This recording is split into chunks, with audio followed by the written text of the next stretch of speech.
नमस्कार दर्शक मित्रों, आप देख रहे हैं जीपीएमसी न्यूज़ 24/7 लाइव।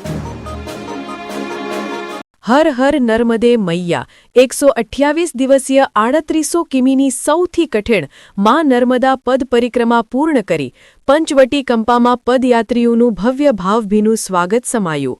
આજે વિજયનગર તાલુકાના પંચવટી કંપામાં ભક્તિ અને ઉત્સાહનો ત્રિવેણી સંગમ જોવા મળ્યો હતો।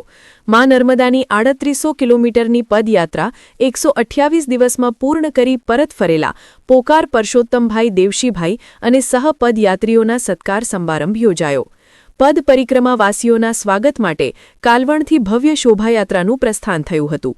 ડીજેના ભક્તિમય સૂર અને હર હર નર્મદે નર્મદે હરના નાદ સાથે આ શોભાયાત્રા પ્રતાપગઢ કંપા થઈને પંચવટી કંપા પહોંચી હતી। આ પ્રસંગે કંપાના યુવાનો દ્વારા એક ભવ્ય બાઇક રેલી કાઢવામાં આવી હતી, જેણે સમગ્ર વાતાવરણને ઉત્સાહથી ભરી દીધું હતું।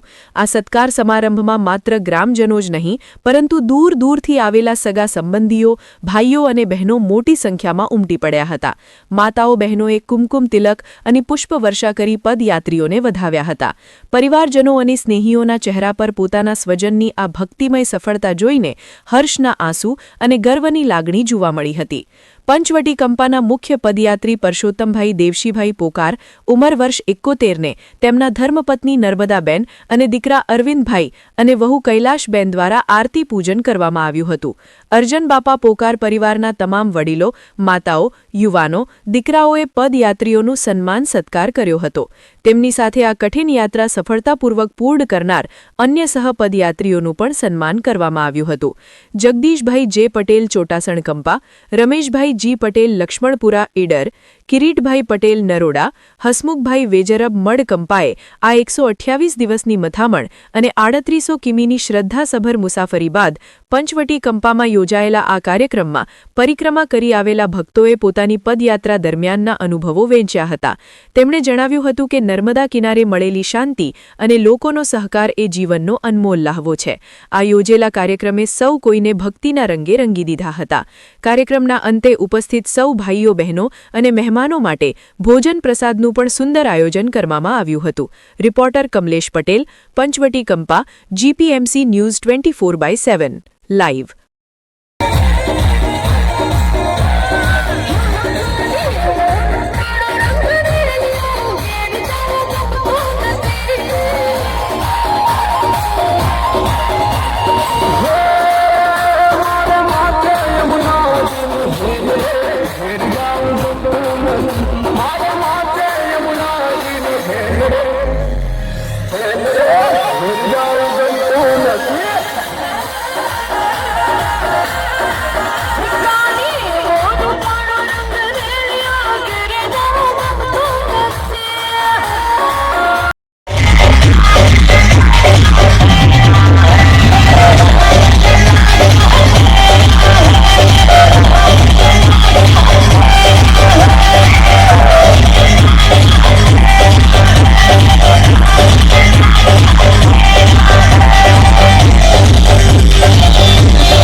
कोई भी चीज़ का पूर्ण भाव आपका किसी भी चीज़ में, घर में, संसार में, परिवार में, तो पूर्ण भाव आपका समर्पित होता है तो वो साकार रूप ले लेता है। और अपूर्ण भाव होने से वो पूर्ण नहीं होता है। इसी प्रकार से जब मन में कोई संकल्प हम बना लेते हैं कि ये कार्य करना है तो कार्य आपका हो जाएगा। और माँ नर्मदा का जल आपकी तो चारों ओर है। एमपी में भी कृपा की है माँ ने, गुजरात में भी कृपा की है। और माँ ने जहाँ उनका जल नहीं भी पहुँच रहा है वहाँ से भी उनके भक्त आ रहे हैं। देश तो छोड़ो, विदेश से आ रहे हैं। वहाँ से भी, वहाँ तो जल नहीं पहुँच रहा है लेकिन कृपा तो पहुँच रही है।